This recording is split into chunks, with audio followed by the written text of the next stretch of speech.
উগ্রবাদীদের মদদ না দিতে বিশ্ব নেতাদের প্রতি আহ্বান প্রধানমন্ত্রী শেখ হাসিনার। জাতিসংঘে বললেন, সন্ত্রাসবাদ এখন বৈশ্বিক চ্যালেঞ্জ।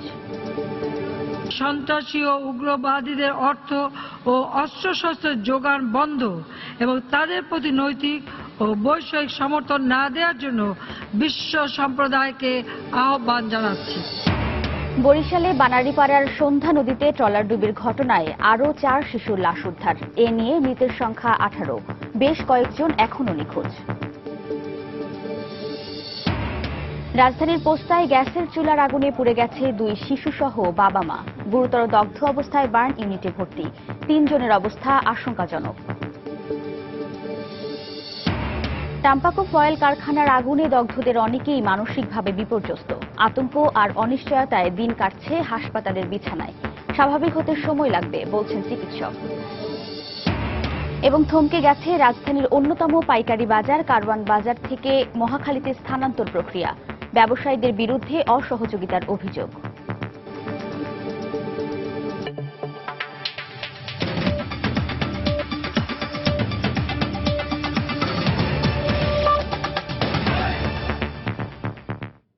সময় সংবাদের সঙ্গে আছি আমি ওয়াহিদা স্বপ্না। উগ্রবাদীদের মদদ না দিতে বিশ্ববাসীর প্রতি প্রধানমন্ত্রী শেখ হাসিনা আহ্বান জানিয়েছেন।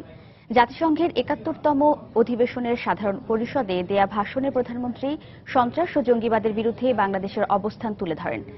বলেন, মতের ভিন্নতা থাকা সত্ত্বেও মানবতার স্বার্থে বিশ্ব থেকে সন্ত্রাস দূর করতে হবে। এজন্য টেকসই ও প্রাসঙ্গিক সংস্থা তৈরিতে তাগিদ দেন তিনি। বেশ কিছু স্থানে সহিংস সংঘাতের উন্মত্ততা অব্যাহত রয়েছে। এ কারণে অগণিত মানুষের প্রাণহানি ঘটছে। যারা সংঘাত থেকে পালিয়ে বাঁচার চেষ্টা করছেন, প্রায়শই বিভিন্ন দেশ তাদের নিরাপত্তা দিতে অস্বীকার করছে। কি অপরাধ ছিল সাগরে ডুবে যাওয়া সিরিয়ার 3 বছর বয়সী নিষ্পাপ শিশু আইলান কুর্দির? একজন মা হিসেবে আমার পক্ষে এ সকল নিষ্ঠুরতা সহ্য করা কঠিন। বিশ্ব বিপক্ষে কি এসব ঘটনা নাড়া দেবে না? বর্তমানে আমরা এই নতুন সন্ত্রাসের বিরুদ্ধে যুদ্ধ চালিয়ে যাচ্ছি। সন্ত্রাস ও জঙ্গিবাদ প্রতিরোধে জনগণকে সচেতন করতে এবং এর বিরুদ্ধে অবস্থান নিতে আমরা ব্যাপক কর্মসূচি হাতে নিয়েছি। একই সঙ্গে আমি সন্ত্রাসী ও উগ্রবাদীদের অর্থ ও অস্ত্রশস্ত্রের যোগান বন্ধ এবং তাদের প্রতি নৈতিক ও বৈষয়িক সমর্থন না দেওয়ার জন্য বিশ্ব সম্প্রদায়কে আহ্বান জানাচ্ছি।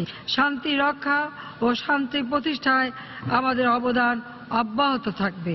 মধ্যপ্রাচ্য শান্তি প্রক্রিয়া পুনরায় চালু ও ভ্রাতৃপ্রতিম ফিলিস্তিনি জনগণের প্রতি বৈরিতা নিরসনের জন্য সাম্প্রতিক প্রচেষ্টাগুলোকে অবশ্যই সঠিকভাবে পরিচালিত করতে হবে। মতের ভিন্নতা থাকা সত্ত্বেও আসুন আমরা মানবতার সাথে সকলে অভিন্ন অবস্থানে উপনীত হই এবং বিশ্ব থেকে সংঘাত দূর করে শান্তির পথে এগিয়ে যাই। লিঙ্গ সমতা ও নারীর ক্ষমতায়নে বিশেষ অবদানের জন্য জাতিসংঘের এজেন্ট অব চেঞ্জ অ্যাওয়ার্ডে ভূষিত হয়েছেন প্রধানমন্ত্রী শেখ হাসিনা। বুধবার নিউ ইয়র্কে স্থানীয় সময় সন্ধ্যায় ইউএন ওমেন এর পক্ষ থেকে শেখ হাসিনার হাতে এই পদক তুলে দেওয়া হয়। এদিকে বিশ্বের সুপেয় পানির সংকট মোকাবেলায় বিশেষ তহবিল গঠন করতে বিশ্ব নেতৃবৃন্দের প্রতি আহ্বান জানান প্রধানমন্ত্রী শেখ হাসিনা। নিউ ইয়র্ক থেকে আরও জানাচ্ছেন শিহাবুদ্দিন কিসলু। নারীর প্রতি বৈষম্য দূর করে নারী উন্নয়ন এবং নারীর ক্ষমতায়নে বিশেষ অবদানের জন্য বাংলাদেশের প্রধানমন্ত্রী শেখ হাসিনাকে পরিবর্তনের দূত উপাধিতে ভূষিত করা হয়েছে আজ। জাতিসংঘের টেকসই উন্নয়ন কর্মসূচির প্ল্যানেট 50-50 বাস্তবায়নে বিশেষ অবদানের জন্য বাংলাদেশের প্রধানমন্ত্রী শেখ হাসিনা জাতিসংঘের ফার্স্ট লেডি বান সুন তায়েক এবং মাল্টার প্রেসিডেন্ট ম্যারি লুইসকে এজেন্ট অব চেঞ্জ পদক দিয়েছে UN women. Our men working in equal partnership with our women.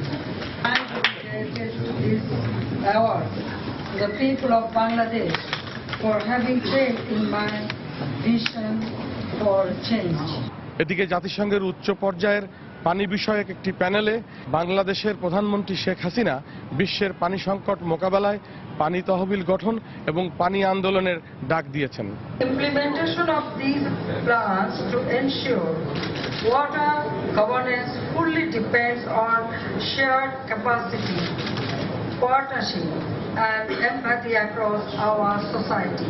কেবল বিশ্বের প্রতিটি নাগরিকই নয়, পৃথিবীর প্রাণীকুলের জন্য বসবাসযোগ্য শান্তির পৃথিবী গড়ে তুলতে বিশ্ব নেতৃবৃন্দের প্রতি আহ্বান জানিয়েছেন প্রধানমন্ত্রী শেখ হাসিনা। শিহাবুদ্দিন কিসলু, সময় সংবাদ, নিউ ইয়র্ক, যুক্তরাষ্ট্র। বাংলাদেশে নির্মিতব্য অর্থনৈতিক অঞ্চলগুলোতে বিনিয়োগ করতে প্রবাসী বাংলাদেশিদের প্রতি আহ্বান জানিয়েছেন প্রধানমন্ত্রী শেখ হাসিনা। বিএনপি জামাত অবৈধ টাকায় দেশের বিরুদ্ধে লবিং ও অপপ্রচার করছে বলেও মন্তব্য করেন তিনি। বুধবার স্থানীয় সময় সন্ধ্যায় নিউ ইয়র্কে প্রবাসী বাংলাদেশিদের দেয়া নাগরিক সংবর্ধনা অনুষ্ঠানে প্রধানমন্ত্রী এসব কথা বলেন। জাতিসংঘের বিভিন্ন কর্মসূচি এবং সাধারণ পরিষদে অংশগ্রহণ সহ দিনভর ব্যস্ততা শেষে গ্র্যান্ড হায়াত হোটেলে শেখ হাসিনাকে নাগরিক সংবর্ধনা দেয় যুক্তরাষ্ট্রের প্রবাসী বাংলাদেশিরা। এ সময় গ্র্যান্ড হায়াত হোটেলের ওই অডিটোরিয়াম কানায় কানায় পূর্ণ হয়ে ওঠে নিউ ইয়র্কে বসবাসরত বাংলাদেশিদের পদচারণায়। সংবর্ধনায় প্রধানমন্ত্রী বলেন, নানা প্রতিবন্ধকতা সত্ত্বেও বাংলাদেশ এগিয়ে যাচ্ছে এবং যাবে। তাই বাংলাদেশের অব্যাহত অগ্রগতিতে প্রবাসীদেরও বিনিয়োগ নিয়ে এগিয়ে আসতে হবে। এ সময় তিনি বিএনপি জামায়াতের সমালোচনা করেন।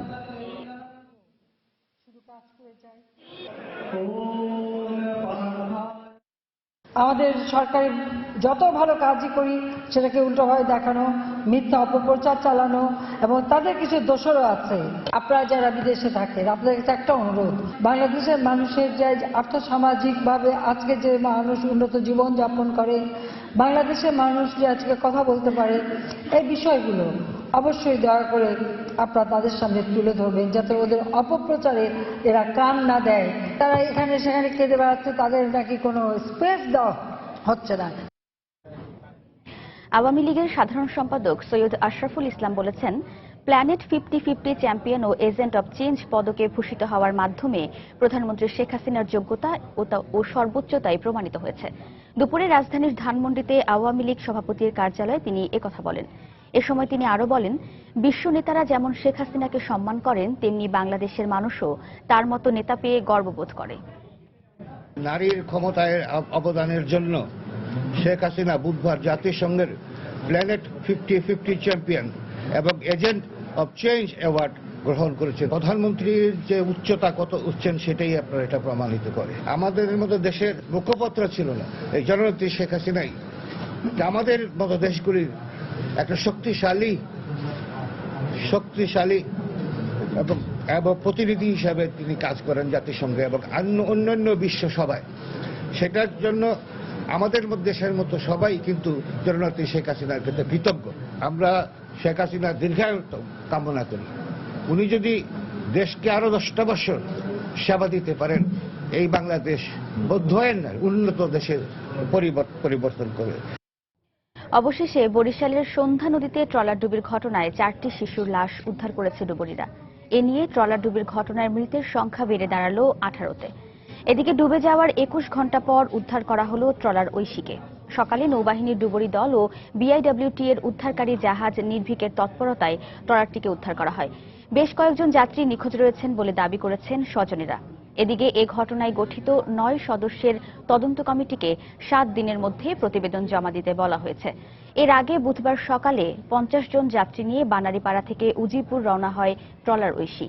পরে বেলা 11:30টায় সৈয়দকাঠিতে পৌঁছে পাড়ে ভেড়ানোর সময় নদীর পাড় ভেঙে ট্রলারের ছাউনির ওপর পড়ে। মুহূর্তেই ডুবে যায় ট্রলারটি। খবর পেয়ে প্রশাসনের পক্ষ থেকে উদ্ধার তৎপরতা শুরু করে ফায়ার সার্ভিস ও ডুবুরি দল।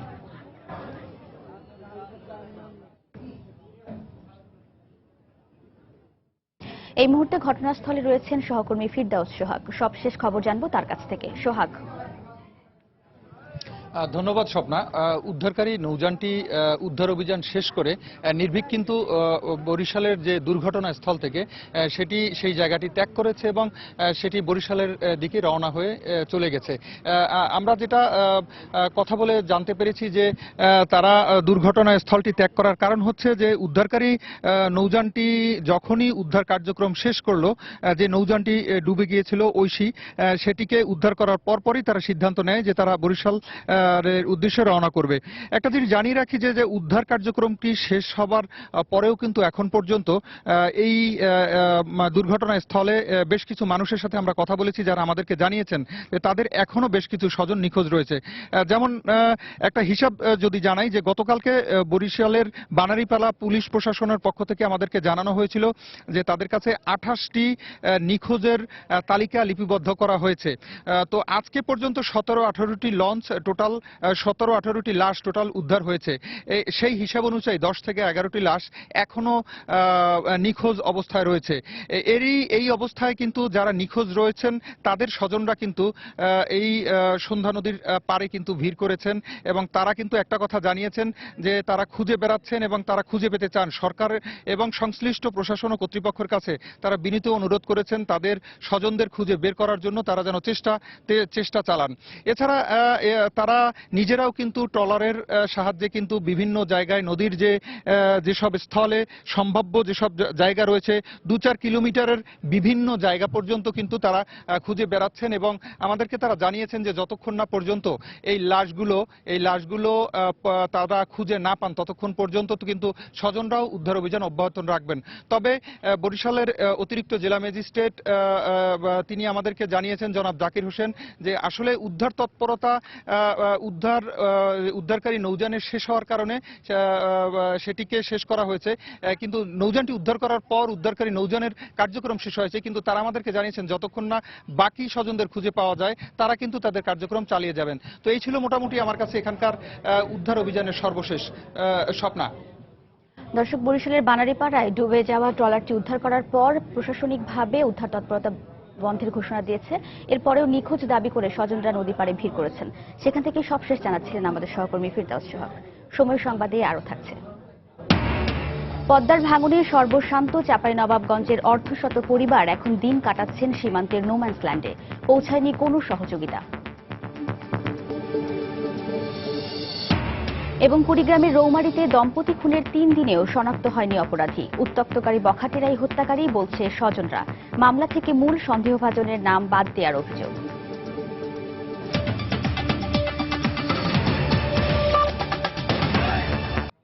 রাজধানীর পোস্তায় আগুনে পুড়ে বাবা, মা ও 2 শিশু সন্তান মারাত্মক দগ্ধ হয়েছে। প্রত্যক্ষদর্শীরা জানায়, বুধবার মধ্যরাতে বাসায় গ্যাসের চুলা জ্বালানোর সময় ম্যাচের কাঠি থেকে হঠাৎ করে আগুন ধরে যায়। দ্রুত আগুন ঘরে ছড়িয়ে পড়লে পরিবারের সব সদস্য দগ্ধ হন। আহতদের মধ্যে বাবা রেজাউল 14%, মা রানী 26% এবং 2 শিশু সন্তানের মধ্যে 3 বছরের আনিকা 26% ও 1.5 বছরের সানজিদার শরীরের 47% পড়ে গেছে বলে জানিয়েছে চিকিৎসক। আহতদের মধ্যে 3 জনের অবস্থা আশঙ্কাজনক। অজানা এক অনিশ্চয়তার মধ্য দিয়ে সময় পার করছেন টঙ্গী টাম্পাকো ফয়েল কারখানার আগুনে দগ্ধ আহত ও তাদের স্বজনরা। পরিবারের উপার্জনক্ষম ব্যক্তির পুরোপুরি সুস্থ হওয়া নিয়ে দুশ্চিন্তা আর ভবিষ্যতের ভাবনা বড় হয়ে আসছে তাদের সামনে। এদিকে চিকিৎসকরা বলছেন, অগ্নিকাণ্ডের ভয়াবহ স্মৃতি ভুলে স্বাভাবিক জীবনে ফিরে আসতে অনেকটা সময় লাগবে তাদের। বিস্তারিত জানাচ্ছেন ফেরদৌস লিপি। হাসানুল হক মিজু 3 ভাই বোনের ছোট্ট এ ভাইটি ছিল সংসারের আয়ের কর্তা। সদা চঞ্চল মিজু গত 6 বছর ধরেই ঢাকায় কাজ করত। 8 মাস আগে কাজ শুরু করে টাম্পাকোতে, কিন্তু গত 10 সেপ্টেম্বর কারখানার আগুনে পুড়ে গেছে এই তরুণের স্বপ্ন। আহত মিজু এখন অস্বাভাবিক আচরণ করছে, চিনতে পারছে না স্বজনদেরও। একই অবস্থা পেইন্টিং বিভাগে কাজ করা আহত মির্শি 15। মেন সমস্যায় ওনার ওইটাই যে মনে থাকে না, ছেলের ভবিষ্যৎটা অনিশ্চিত হয়ে গেছে। পড়াশোনার কথা বাদ দেন, এখন আমি খাওয়া খরচ থাকা এগুলো ওনার চিকিৎসা এটা কিভাবে বহন করবে এটাই আমি জানি না। আগে তো ভালো, আমরা টাকা পয়সা সব দিত, এখন তো আমরা চিনি না আরো হরো। ধসে পড়া ভবনের মতো আহত শ্রমিকদের স্বপ্নগুলোও যেন এখন ধ্বংসের পথে। চরম এক অনিশ্চয়তার মধ্যে আছেন স্বজনরা। আমার একটা মেয়ের পরীক্ষা দিন কিভাবে আমি দেওয়াবো, 18 তারিখে টেস্ট পরীক্ষা, তাও আমি বলতে পারি না। আমার আব্বু যেহেতু অসুস্থ, এখন তো মনে করেন যে আমাদের কোথায় দাঁড়াবো ওই রকমের কোনো পজিশন নাই। চিকিৎসক বলছেন শারীরিক সমস্যা কেটে গেলেও বড় এই দুর্ঘটনার কারণে মানসিক সংকট কাটতে সময় লাগবে। সাইকোলজিক্যাল যে ব্যাপারটা রয়েছে যে একটা দগ্ধ পরিবেশ, আগুন জ্বলতেছে, তার মধ্যে থেকে সে বেরোয় আসছে, তারই হয়তো সহকর্মী দুজন মারা গেছে, একজন আরো আহত অবস্থা, সেটা হয়তো মনে পড়লে হয়তো তার একটু খারাপ লাগতে পারে বা শারীরিক অশান্তি লাগতে পারে। টাম্পাকো কারখানার অগ্নিকাণ্ডে এখনো পর্যন্ত 34 জন মারা গেছে, আহত আছেন 35 জন এবং নিখোঁজ আছেন 11 জন। ফেরদৌস লিপি, সময় সংবাদ, ঢাকা। যানজট নিরসনে রাজধানীর অন্যতম পাইকারি বাজার কারওয়ান বাজার স্থানান্তরের পরিকল্পনা সিটি কর্পোরেশনের থাকলেও তা সম্ভব হচ্ছে না। ব্যবসায়ীদের বিরুদ্ধে অসহযোগিতার অভিযোগ। তবে ব্যবসায়ীরা বলছেন, নতুন স্থানে সিটি কর্পোরেশনের নির্মাণ করে দেয়া পাইকারি বাজার ব্যবসা বান্ধব নয়। এদিকে নির্মাণের 2 বছর পরও মহাখালীর পাইকারি বাজার অব্যবহৃত থাকায় নষ্ট হচ্ছে এখানকার অবকাঠামো। রিপোর্ট করেছেন ইজাজ শৌমিক। কারওয়ান বাজার 24 বিঘা জমির উপর প্রতিষ্ঠিত রাজধানীর সবচেয়ে বড় পাইকারি বাজার। 176টি পাইকারি আড়তের পাশাপাশি রয়েছে 1013টি দোকান। আড়তদার, খুচরা ব্যবসায়ী আর ক্রেতাদের পদচারণায় দিন কিংবা রাত সবসময়ই ব্যস্ত এলাকাটি। কৃষিপণ্যের বাজার এবং সরবরাহ ব্যবস্থার উন্নয়নের পাশাপাশি কারওয়ান বাজার এলাকার যানজট নিরসনের জন্য সিটি কর্পোরেশনের উদ্যোগে প্রায় 400 কোটি টাকা ব্যয়ে রাজধানীর আমিনবাজার, মহাখালী এবং যাত্রাবাড়িতে পৃথক পাইকারি বাজার নির্মাণ করা হচ্ছে। কিন্তু এখানকার ব্যবসায়ীদের অভিযোগ, তাদের সুবিধার কথা বিবেচনা না করে এবং কোনো আলোচনা না করেই এই ভবনগুলো নির্মাণ করা হচ্ছে। কবে বানাইছে, কি করছে, কোনো আলাপ আলোচনা বা কিছুই জানায় না। তারা ওগুলো গুডাউন বানাইছে, যেহেতু এগুলো মার্কেট চলবে না কোথাও। নতুন একটা জায়গায় গেলে সাথে সাথে ওই মার্কেটগুলো তো আর জমবে না। আমরা তো সারা জীবন ব্যবসা শুরু থেকে এখান থেকে কাটাই আসছি। এখন নতুন একটা জায়গায় গেলে এটা আমরা সেটিং হতে তো অনেক সময়ের ব্যাপার। 2006 সালে একনেকের নেওয়া সিদ্ধান্তে পাইকারি বাজার নির্মাণ প্রক্রিয়া এখন শেষের পথে। এদিকে 2 বছরের বেশি হলো শতভাগ নির্মাণ সম্পন্ন হয়েছে মহাখালী পাইকারি বাজারের ভবনসমূহ। তবে কারওয়ান বাজারের ব্যবসায়ীদের অনাগ্রহের কারণে এখনো চালু হয়নি বাজারটি। ব্যবসায়ী নেতাদের অভিযোগ, নতুন নির্মাণ করা ভবন ব্যবসা বান্ধব নয়। মোকামে আমাদের কোটি কোটি টাকা দাদন দেওয়া আছে। ঢাকার মার্কেট এবং ঢাকার বাইরের মার্কেটগুলিতে আমাদের অসংখ্য বকেয়া টাকা আছে। সেক্ষেত্রে আমরা চরম ক্ষতিগ্রস্ত। আমাদেরকে যাতে বিনা সালামিতে যাতে ওইখানে 400 স্কয়ার ফিট জায়গা দেওয়া হয়। এদিকে সিটি কর্পোরেশন বলছে, ব্যবসায়ীদের কাছে বাজারের দোকান মূল্য বেশি হয় তাদের কাছ থেকে সাড়া পাওয়া যায়নি। বাজারের স্বাভাবিক মূল্যের চেয়ে ওখানে মূল্যর ইয়েটা একটু বেশি মাত্রায় মূল্য ধরা হয়ে গেছিল, যার ফলে আমরা প্রত্যেকে বিজ্ঞপ্তি দেওয়ার পরেও আমরা আশানুরূপ সাড়া পাইনি। সমস্ত প্রক্রিয়া শেষ করে আমরা একটা ঐক্যমত্যে পৌঁছে আমরা প্রস্তাবটা মন্ত্রণালয়ে প্রেরণ করছি। মন্ত্রণালয় এই ব্যাপারে যদি ক্লিয়ার সিদ্ধান্ত দিয়ে দেয়, দেন আমরা এটা বাস্তবায়ন করব। কারওয়ান বাজার সরাতে দৃঢ় প্রতিজ্ঞ সিটি কর্পোরেশন আশা করছে, আলোচনার মাধ্যমে বাজার স্থানান্তর প্রক্রিয়ার সমাধান হবে। ইজাজ শৌমিক, সময় সংবাদ, ঢাকা। ভরা মৌসুমে ইলিশের সয়লাব বন্দরনগরী চট্টগ্রামের বাজার। সাগর থেকে মাছ বোঝাই করে নৌকা নিয়ে ফিরছে মাঝিরা। আর চাহিদার তুলনায় সরবরাহ বেশি থাকায় দামও অনেকটা কম। 500 টাকায় পাওয়া যাচ্ছে মাঝারি আকারের ইলিশ। ফিশারি ঘাট ঘুরে এসে নূর জামাল আতিকের ক্যামেরায় বিস্তারিত জানাচ্ছেন কমল দে। আবারও বাঙালির ভাতের পাতে ফিরতে শুরু করেছে মাছের রাজা ইলিশ। জাতীয় এবং সুস্বাদু মাছ হওয়ার কারণে এর চাহিদাও আকাশ ছোঁয়া। আর চাহিদার তুলনায় সরবরাহ কম হয়, এর দামও থাকে চড়া। কিন্তু এবছর কিছুটা ব্যতিক্রম। সমুদ্র এবং উপকূলবর্তী এলাকায় জেলেদের জালে ধরা পড়ছে প্রচুর পরিমাণে ইলিশ মাছ। আর যে কারণে বাজারগুলো ভরপুর ইলিশ মাছে। আর দামও রয়েছে সাধারণ মানুষের ক্রয় ক্ষমতার মধ্যে। ছোট সাইজের ইলিশ মাছ বিক্রি হচ্ছে প্রতি কেজি 500 থেকে 600 টাকা। আর বড় সাইজের ইলিশ মাছ 900 থেকে 1000 টাকা। ব্যবসায়ীরা বলছেন, গত বছর এই ইলিশ মাছের দাম ছিল প্রতি কেজি 2000 থেকে 2500 টাকা। যেগুলো 1.5 কেজি আছে ওগুলো 1500 টাকা কেজি, আর যেগুলো 1 কেজি ওগুলো হলো 1000 টাকা কেজি, আর যেগুলো 800 গ্রাম এগুলো 700 টাকা কেজি, 750 টাকা কেজি, আর যেগুলো 500 600 ওগুলো 600 500 400, আবার নিচে 150 টাকা আছে। চট্টগ্রাম বাজারে এখন মোটামুটি ক্রয় ক্ষমতার মধ্যে আছে। এই ফিশারি ঘাটে প্রতিদিন গড়ে 500 মেট্রিক টনের বেশি মাছ বিক্রি হয়। এর মধ্যে বর্তমানে 250 মেট্রিক টনের বেশি ইলিশ মাছ বিক্রি হচ্ছে। দেশের উপকূলবর্তী অঞ্চল চাঁদপুর, নোয়াখালী এবং কক্সবাজার থেকে আসছে ট্রাক যোগে ইলিশ মাছ। এরপর এই ফিশারি ঘাট থেকে ইলিশ মাছ পাঠানো হয় আশপাশের বাজারগুলোতে।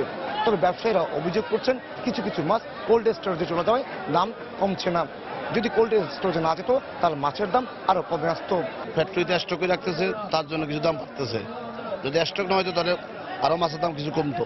গত বছরের চেয়ে মাছ এবার প্রচুর বেশি, কারণ জাটকা যখন বন্ধ ছিল বর্তমান সাধারণ জেলেরা জাটকা ওরা নিধন করে নাই। দেশের সবচেয়ে বড় পাইকারি মাছের বাজার চট্টগ্রামের ফিশারি ঘাট থেকে অমল দে, সময় সংবাদ। সময় সংবাদে আরো থাকছে। পাক হাই কমিশনারকে ডেকে সতর্ক করল নয়াদিল্লি। কাশ্মীরে হামলায় ইসলামাবাদের জড়িত থাকার তথ্য প্রমাণ দিলেন ভারতের পররাষ্ট্র সচিব।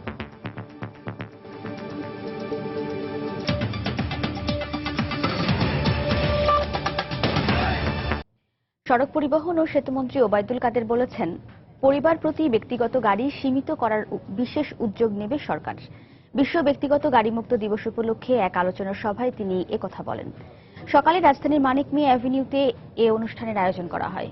23টি বেসরকারি স্কুল কলেজ সহ শিক্ষা প্রতিষ্ঠানের শিক্ষার্থীরা অনুষ্ঠানে অংশগ্রহণ করেন।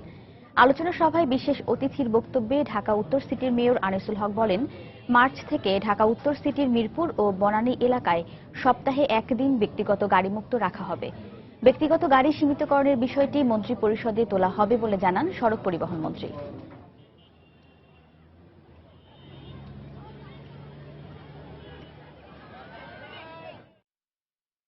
সড়ক পরিবহনে আইনে ব্যক্তিগত পরিবার প্রতি গাড়ি ব্যবহারের ব্যাপারে নিয়ন্ত্রণ আমরা আরোপ করব। প্রয়োজনে গাড়ির ব্যবহার সীমাবদ্ধ করতে হবে। দুর্ঘটনা, যানজট জন্য যারা আইন ভঙ্গ করে অন্যায় করবে, নিয়ম ভঙ্গ করবে, তাদের বিরুদ্ধে শাস্তি কঠোরভাবে আরোপ করার বিধান সম্বলিত বিল আমরা পার্লামেন্টে নিয়ে আসবো। দেখছেন সময় সংবাদ। এটা থেকে তোর মতো বন্ধু পাবো না, কিন্তু স্টার স্ট্যাটাস পাবি। অ্যাকাউন্ট ইনফরমেশন পাবি রে, প্রোফাইল আপডেটও করতে পারবি। এত কিছু করা যায়? হ্যাঁ। আজব তো।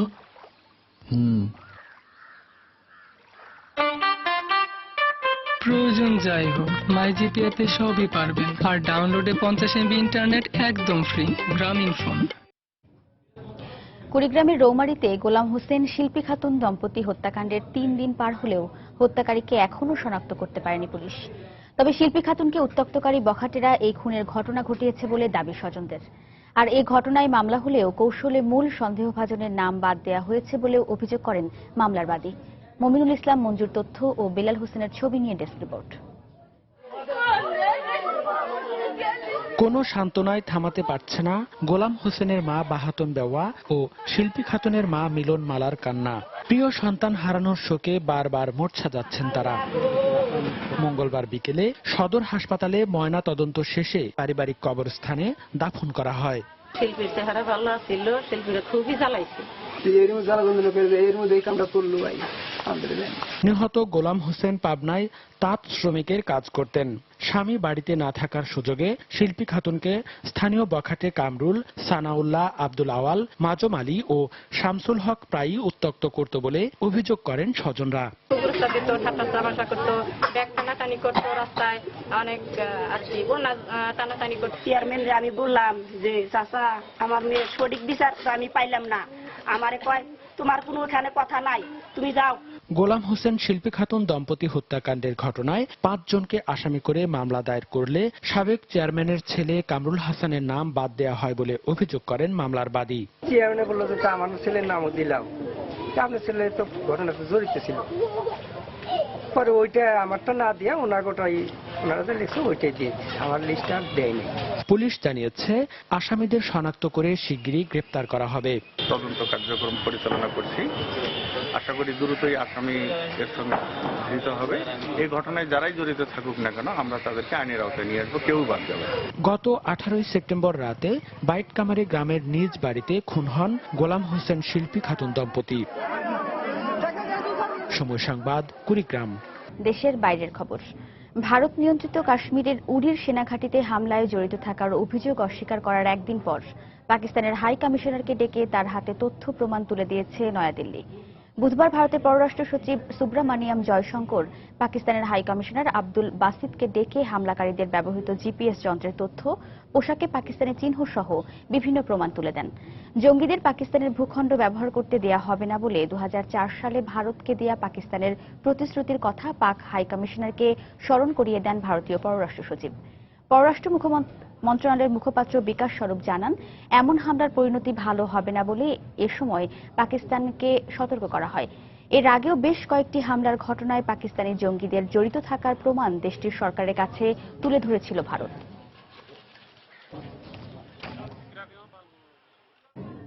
খেলার খবর, ইংলিশ ফুটবল লিগ কাপ অবশেষে পরাজয়ের বৃত্ত ভাঙল ম্যানচেস্টার ইউনাইটেড। টানা 3 ম্যাচ হারের পর ইংলিশ লিগ কাপে নর্দাম্পটন টাউনের বিপক্ষে 3-1 গোলের জয়ে আসরের চতুর্থ রাউন্ড নিশ্চিত করেছে রেড ডেভিলরা। অন্য ম্যাচে সোয়ানসি সিটিকে 2-1 গোলে হারিয়েছে ম্যানচেস্টার সিটি। এছাড়াও লিগ কাপে গিলিংহামকে 5-0 গোলে বিধ্বস্ত করেছে টটেনহাম হটস্পার। ম্যাচের 17 মিনিটে মাইকেল ক্যারিকের গোলে লিড নেয় ম্যান ইউ। তবে প্রথমার্ধেই পেনাল্টি থেকে গোল করে নর্দাম্পটনকে সমতায় ফেরান ইংলিশ স্ট্রাইকার অ্যালেক্স রেভেল। খেলার 68 মিনিটে দুর্দান্ত রেড ডেভিলদের হয়ে আবারও লিড আনেন অ্যান্ডার হেরেরা। এর 7 মিনিট পর নর্দাম্পটন গোলরক্ষককে বোকা বানিয়ে গোল করেন ম্যাকুইস র্যাশফোর্ড। আরেক ম্যাচে সোয়ানসি সিটির বিপক্ষে দ্বিতীয়ার্ধের শুরুতে ক্লিশির গোলে লিড নেয় ম্যানচেস্টার সিটি। 67 মিনিটে সিটির লিড বাড়ান অ্যালেক্স গার্সিয়া। এরপর ম্যাচে যোগ করা সময়ে সোয়ানসি সিটির মিডফিল্ডার জিলফি সিগুরসন গোল করে ব্যবধান কমালেও দলের হার এড়াতে পারেনি।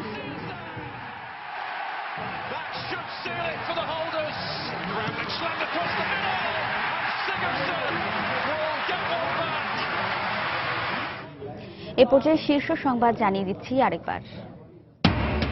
উগ্রবাদীদের মদদ না দিতে বিশ্ব নেতাদের আহ্বান প্রধানমন্ত্রী শেখ হাসিনার।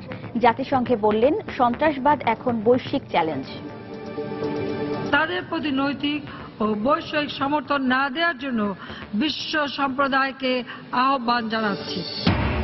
বরিশালে বানারীপাড়ার সন্ধ্যা নদীতে ট্রলার ডুবির ঘটনায় আরও 4 শিশুর লাশ উদ্ধার। এ নিয়ে মৃতের সংখ্যা 18। বেশ কয়েকজন এখনও নিখোঁজ। রাজধানীর পোস্তায় গ্যাসের চুলার আগুনে পুড়ে গেছে 2 শিশুসহ বাবা মা। মারাত্মক দগ্ধ অবস্থায় বার্ন ইউনিটে ভর্তি। 3 জনের অবস্থা আশঙ্কাজনক। টাম্পাকো ফয়েল কারখানার আগুনে দগ্ধদের অনেকেই মানসিকভাবে বিপর্যস্ত। আতঙ্ক আর অনিশ্চয়তায় দিন কাটছে হাসপাতালের বিছানায়। স্বাভাবিক হতে সময় লাগবে বলছেন চিকিৎসক। এবং থমকে গেছে রাজধানীর অন্যতম পাইকারি বাজার কারওয়ান বাজার থেকে মহাখালীতে স্থানান্তর প্রক্রিয়া। ব্যবসায়ীদের বিরুদ্ধে অসহযোগিতার অভিযোগ। এই ছিল এখনকার মতো। যে কোনো খবর পেতে ভিজিট করুন সময়-নিউজ.tv। যে কোনো বাংলা লিংক, রবি ও এয়ারটেল নম্বর থেকে সময় সংবাদের খবর, অনুষ্ঠান সম্পর্কে জানতে এবং যে কোনো তথ্য সময় সংবাদকে জানাতে ডায়াল করুন 162 প্রতি নম্বরে। এছাড়া এইমাত্র পাওয়া খবর আপনার মোবাইলে পেতে SMS করুন *BN লিখে পাঠিয়ে দিন 162 প্রতি নম্বরে। আর সঙ্গে থাকুন সময়ের।